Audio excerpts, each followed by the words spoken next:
Welcome and thank you for tuning in. You're listening to the Beyond 50 radio program. I'm Daniel Davis. On the program, we bring many stories of hardship and triumph, and we try to find a common weave that can help a lot of us become inspired about our lives, especially as we approach and move beyond midlife. After all, it's a fair share to say that if we approach the age of 50, that many of us have probably experienced a certain level of adversity, come through it and realize that we've grown stronger. As Nietzsche once said, that which does not kill us makes us stronger. Well, on the program today, we have one of those special stories that really touches the lives of many, many people who may have dealt with something such as mental illness. Not an easy thing to deal with, especially when you're dealing with someone who is perhaps aging, and you just find them sort of relentlessly spiraling away from you, and you find yourself wondering, what can I do not only to make their lives a little more comfortable, a little more bearable, but how do I keep my sanity and navigate these troubled waters? We bring these stories here to the Beyond 50 radio program to let the listeners know that if you happen to be going through such a particular experience, that you are not alone, and that perhaps sometimes as we share these with you, maybe somehow there is some insight that makes you feel a little more comfortable to realize maybe it will be okay. On our program, we'll be talking about a book called An Uncommon Friendship. It is a memoir of love, a memoir of love, mental illness, and friendship. And I'd like to welcome to the Beyond 50 radio program today our guest and its author, Miss Monique Culver. Monique, thank you for joining us here on the Beyond 50 radio program. Thank you very much for having me here, Daniel. Now, this was a pretty interesting story because of how this all starts out and how you came to meet your former husband, Stuart Young, who's also co-author of this book as well. Yes. And, the first question that came to me was, how did you attract the relationships that you had, and what did you feel that you had learned from these relationships? Because your first husband that you were with, that you divorced to eventually marry Stu, things weren't so good there either. No, he was an alcoholic, and we were married for 20 years. Mm-hmm. So when I met Stu, he saved me from that marriage because he showed me that there was hope, that I didn't have to spend my life living with somebody who wasn't there, who just drank all the time. And Stu told me that life could be fun. We had a lot of fun, and he just gave me a whole new perspective. Mm-hmm. So then he became mentally ill, says in the book, and we went through that. And after that, I learned to stronger. It taught me a lot of things, and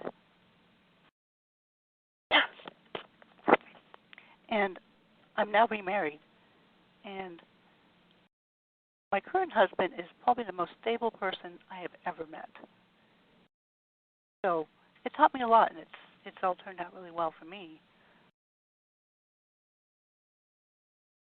Tell us, first of all, what lessons you gained, or what was the prize, if you will. Because when somebody happens to be in the company of adversity, for lack of a better word, they kind of probably have a lot of the same things they say or ask themselves, or perhaps God, if you will. Why me? And it feels like it's going to go on forever. Like it's never going to be different, as though suffering is just something you're going to have to live with. And that's you caretaking. That isn't to mention the person, for instance, Stu, who's really having to go through this as well. Right. Yeah, it did at times seem like it was never going to end. But I never really asked why me. I just asked why not me. I mean, it happens every day. Mental illness is 1 in 4 people are going to be affected by it. Mm-hmm. And it's just, as I've talked to people for the past few years, so common. And can't really tell who's going to end up mentally ill, and questions more, why not me? Hmm. Now, tell us why you decided to write this book or share this story with people. Well, when Stu became mentally ill, I've always been writing. This is my first book, but I've always been writing. And Stu was a writer also. And he wanted people to know what it was like, how mental illness can be so devastating, kind of things that go through his head. So he started writing, decided that we wanted people to know what it was like, because it was very isolating when you're like this. There's suddenly people disappear, you're on your own, and we wanted people to know what it was like, because we know there are a lot of people out there with the same problems. So we just started writing. And as you put an uncommon friendship out there, what sort of response have you received from the readers? I have been really surprised at the response. Mm-hmm. People have really loved it. People who have no experience with mental illness tell me that they've learned a lot about it, and they've also learned a lot just about relationships. And how to take care of yourself, because it's a lot of things I talk about is when you're taking care of somebody who's mentally ill, the first thing that you have to do is make sure that you take care of yourself, because it's really easy to have your own problems and to fall into that pit with them. So some of the things that I talk about is don't do that, because I did that. It's really hard to get out of. Now, I know that the two of you were struggling for quite a while because there was a writing business that you had decided to create, but still you had to go out and work to bring money in. Stu, obviously, he was taking a shot at trying to be a provider as well by getting out there and working and contributing as well. Worked for instance, I know it was, I believe it was about 3 years for a large insurance firm. As I was reading through this, you start seeing some glimpses of some experiences that I've actually had with people, and that is, like paranoid thinking, and the world's out to get you, and it got even to a point where he was acting that way even towards you, his own wife. Now, let's talk about how this all started, because the two of you met in Toastmasters, of all places, as I understand it. Yes. And you got to imagine that here you were in a group like this going, oh, man, I'm on my way. The former husband's kind of moving behind me. I've got a stable guy. He's 26 years old. You were 39. I mean, it had to feel pretty encouraging at first. And before you know it, you feel, for lack of a better analogy, man, how did I end up in quicksand here? Yes. I mean, is that how you felt? I'm just trying to guess, because I kind of felt that way reading this, like, man, that kind of stinks. Yeah, it kind of did. It was kind of like, what? How did this happen? But at the same time, I always felt like I still made the right choice. Right. Going to become mentally ill whether I was there or not. I just happened to end up with it. For a long time, I thought that was my purpose, was just taking care of him. So I wasn't sorry for what had happened. It was just something that I had to deal with.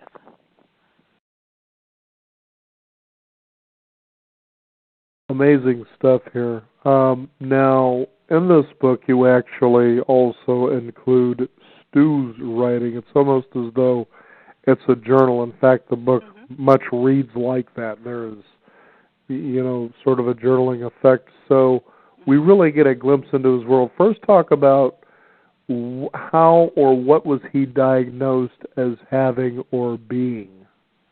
Well, he was a tricky case. He'd had depression before, but so have I. So that wasn't a big deal. But then after we moved to Seattle, he started having suicidal ideation. So he would check himself into the ER. And then he started cutting. And he started acting very erratically. And then he started hearing voices and seeing things that weren't there. He was diagnosed with, well, first they said he was schizophrenic. Mm-hmm. Then they said that he was schizoaffective. Then they said he had borderline. They said he had bipolar. He had major anxiety, which I would have too if I were seeing things that weren't there, and major depression. So he was diagnosed with a variety of things, and they kept changing it. So it was hard to tell. And his mood swings were all over the place, too. So times. Mm-hmm. You know, and here's the thing that really got to me because, you know, I've had experience with this with my own son, but not in the realm of mental illness. It's that you had to, you know, you're dealing with trying to have the money to get into doctors, to go and see therapists, to get medications, to really try to balance things out. And you can see that Stuart is wanting the same thing, but at the same time you can sense, you know, as though he's about to just relinquish and give this whole thing up. It's like, you know, this endless cycle of diagnosis and of opinions and of guessing with, I mean, he was on what I think at one point 6 or 7 different medications. Yes. And I mean, when it comes to mental illness, unlike probably a lot of other things, excluding cancer, you know, these medications for something like this are heavy duty. I mean, you know, we're not talking about aspirin here. We're talking about something that physiologically does some major things. Talk about that a little bit, because that's got to be probably the hardest part of it. That's, to me, would seem even harder than the mental illness itself. It was very challenging. Mm-hmm. He had pills to wake him up in the morning and pills to help him sleep. You know, besides the pills for, you know, the antipsychotics. He had quite a few of those. Pills for anxiety, pills for depression. He had so many pills that I didn't even know what he had half the time. You were hoping they were just in multiple colors that you could label Monday, Tuesday at 2 o'clock kind of a thing. Yes, we had to organize his pills very carefully. Mm-hmm. And it was very hard getting medical care because he ran out of insurance. Right. And his psychiatrist fired him because we couldn't afford to send him every week like she wanted. He had a therapist, but the therapist can't prescribe meds, so I had to insist that the psychiatrist, even though she had fired him, give him scripts anyway because I couldn't find anyone else to take him because we had no money. So it was very challenging getting him help. We took him several places, and we went to one agency that talked to us and then said, well, we can't help you right now, but as soon as you're homeless, come back and then we can do something for you. The whole point was to try to keep him from becoming homeless. That was my goal. So I did keep him from becoming homeless, but it was really hard getting help for him. Mm-hmm. Now, the one thing when someone like yourself becomes experienced with this kind of a situation, it begins to open your eyes to a much wider world that you didn't see before, and especially opens your heart for a lot more compassion. You know, it's easy for people who wander around in their normal lives, and maybe they might go to see a movie, for instance, that, you know, shares this insight. We can go to something like, for instance, Rain Man, you know, and, you know, here's, you know, a story about autism. You know, of course, the brother tries to take on the brother, believing that, you know, maybe he can take care of him while trying to gain the inheritance as well. But he realizes through the day to day, 24 hours a day, 7 days a week, even for a short period of time, you know, my goodness, this I don't think is within my scope to deal with, because it's like I'm putting my life on hold, even though it begins to open him up and soften him, and he begins to show that kind of compassion. But for most viewers, as they go and they enjoy something like this, in 2 hours they're in, enjoying their popcorn, they're gone, and they're off of their day going, oh boy, that would kind of suck. Yeah. But it's a different story when you're in it. Yes. What would you say to those kind of people that, have sort of that part-time view of what's going on, that there is really an encouraging message in this experience, and what that message may be? Yeah, one of the things I want people to know is that you don't know what other people are going through. Mm-hmm. There are a lot of people walking around who are dealing with the same kind of things I was dealing with, but they don't want anyone to know. Right. I know because they come and tell me these things, but they don't want other people to know.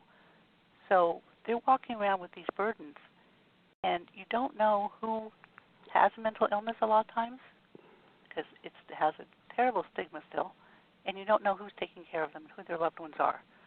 So one of the things I want people to know is that it's very common, and that you don't know what other people are going through at home. You don't know what they're walking into at night when they come home. So I'd like people to remember that and become more aware of other people, and reach out to them if you know they're going through something. Because it's very isolating. It's very lonely out there. Now, the thing other too is the myth of mental illness. These people are nuts, they're crazy, they're wackos, but there are many times they govern themselves much greater than what our so-called normal people is. But one of the biggest myths is that these people are dangerous. And in your book you talk about that, that again is perhaps Hollywood, who knows. But talk about that myth, for instance, because you mentioned earlier about cutting, and just to let people know, this was something that Stewart actually did to himself with a knife. He would actually slice it. I actually, believe it or not, encountered a teenager. I met him when he was 19, and I noticed a lot of these, what I would call bedpost marks on his arm, and I'm like, what was that all about? Because I just got into a habit of cutting myself, and I'm thinking, why would somebody do something like that? Yeah. But this is as chaotic as the mind really gets. But talk about that if you could. I know it's hard for people to understand that.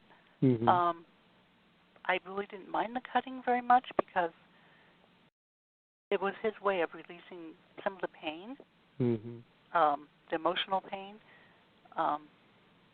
Sometimes it worked, and he was very careful at cutting. Mentally ill people are most likely to hurt themselves, not anyone else. People always think they're dangerous, and yeah, they're a danger to themselves, mostly. They didn't have problems with alcohol or cigarettes or drugs. A lot of people assume that he was on drugs because, people who take drugs, they become mentally ill.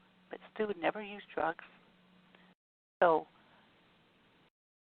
I forgot what I was going to say.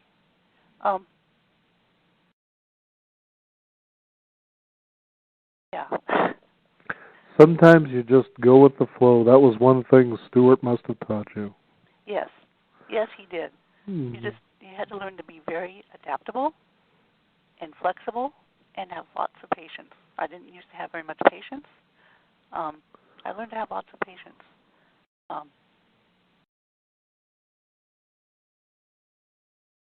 I think that's something that this whole world can learn to have a lot more of. And, to give people also some insight who haven't been involved with a mental illness, there takes, as you say patience, but that's a small word to use compared to what you really have to have. I like to call it sort of self-governance in a way that you could never imagine.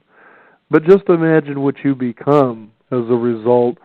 I think you become a light that attracts people. They sort of say, geez, nothing really seems to bother you. Well, if you only knew. Yeah. Yeah. A lot of people think I'm really calm, and, I'm an accountant. So I deal with people's numbers. And when people are freaking out, I'm calm because numbers, not such a big deal. When someone's suicidal and you have to talk them off the ledge, that's kind of a big deal. So, yeah, I've learned to be patient. I've learned to have a healthy perspective on things that we get all upset about aren't such a big deal. There's lots of worse things. Having somebody stand behind you and tell you to kill yourself, that's a pretty big deal. Stu had that a lot. So, wow. Yeah, he had actual demons talk to him, call me, tell me that they were there, and I would just talk him down from it, and I would tell him that they weren't anything to be afraid of because they're not real. And it's hard for him to believe that because what they experience is real to them. But he got to trust me enough to know that if I told him that it was true. So it just takes a lot of work. Mm-hmm. It's pretty amazing to know the power of the mind, and even in this light, the power that it had over Stu in many times to where, and this is someone, as you read through the book, An Uncommon Friendship, like I said, most people think, well, can't it just click, can't it just change, and you find itself sort of normal, and he goes about life functioning in a regular way like, the rest of us. And as much as he wants that, you see the torment that it causes him. It's like it just thrashes and tears at his emotional body, for the most part. Describe that experience and what advice that you could share with our listeners who experience something like this also. Well, I think one of the most important things is if you're having trouble, talk to people, non-judgmental people. I would encourage people to call and talk to me if they want to. Mm-hmm. But it's such a difficult thing, and a lot of people don't understand it. And so a lot of people will, if they're having issues and they feel something's going wrong, they won't talk about it because they don't want people to think they're crazy. So I encourage people to get help as soon as they can if they're having problems. Find somebody to talk to. There's a lot of resources out there. There's NAMI, which is very good, and there's several others. Get help and talk to somebody. Fantastic. Now, Monique, do you have a website people can find out more about how to get your book and perhaps maybe advice on how to work through a situation they may find themselves in? Yes, I have www.culverpress.com.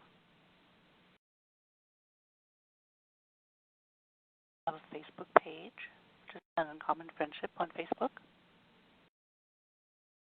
And the book is also available on Amazon, both Kindle and hardback or softback. Well, we want to thank you for sharing your story today. Again, we bring these things on our program to show people that they're not alone. And I'm sure there was a point where you must have felt that way, but obviously you had found ways that you could connect and reach out to people, and it made things probably easier for you in some ways. Yes, I felt alone for much of the time. It was very hard. I would try to reach out to my friends, but I didn't do a very good job of that because when I would tell them that I just really needed some contact with somebody who wasn't mentally ill, that I would just be happy just to go out and do anything, I would get responses like, oh, we don't do anything. We just hang around the house anyway. I'm like, do you have any idea how much fun that would be for me? Just to hang around the house. Hanging around the house without someone who is going to start cutting himself or take the Febreze and start trying to ingest it or something. You know how much fun that would be? Mm-hmm. So I didn't do a very good job of reaching out to people because I've never wanted to ask anyone for help. But one of the things you have to learn is that it's okay to ask for help. And ask for help. That's what people are out there for, to give you help. So, yeah, it's very hard and it's isolating. So I suggest that people ask. An Uncommon Friendship is the title of the book. It's a memoir of love, mental illness, and friendship. And our guest today, Miss Monique Culver. Monique, thank you again for joining us here on the Beyond 50 radio program. Thank you very much for having me here. You bet. We want to thank you, the listeners out there, for tuning in. Be sure to visit us at our website at beyond50radio.org. You can find out more about the book, as we'll have a hot link there for you to be able to indulge in as well. Also, be sure to sign up for our free weekly e-newsletter by simply going to beyond50radio.org. And you can do that. It's free. It's online, and there at your convenience. I'm Daniel Davis. Thank you for tuning in. This is the Beyond 50 radio program. Remember, live your day past that way.